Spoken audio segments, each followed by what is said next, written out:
E por que é importante a gente realizar um bom backtesting, né? Por que esse procedimento é tão fundamental dentro do mundo das finanças quantitativas, no mercado financeiro de forma geral, né? Mas dentro do mundo das finanças quantitativas é ainda mais importante.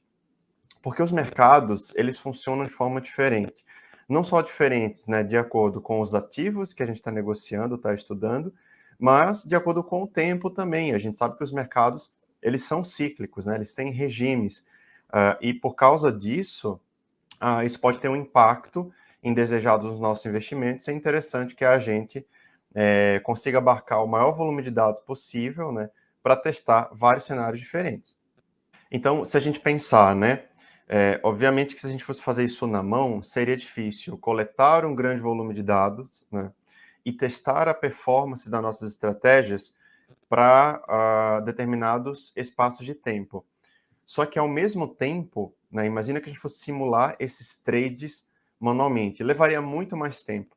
Então, por mais que o processo de backtesting ele seja, às vezes, maçante, ele seja demorado, ele é muito importante justamente por causa disso. Então, como a gente falou aqui, né, uma vez que o mercado ele muda de acordo, né, com o lugar, com o ativo e até com o regime mesmo, a gente precisa testar as nossas estratégias em diferentes situações. Então, diferentes períodos de tempo, né, o que seria isso?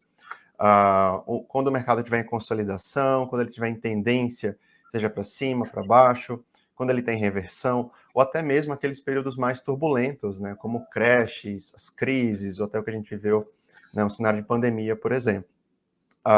E uma vez que a gente tem uma estrutura, né, uma vez que a gente desenvolve uma estrutura robusta para fazer o processo de backtesting, todo o resto, né, todo o processo de criar estratégia de investimento, as trading ideas, né, como a gente chama, tudo isso vai ficar mais fácil, porque uma vez que a estrutura de backtesting ela está pronta, a gente não vai perder tanto tempo assim, né?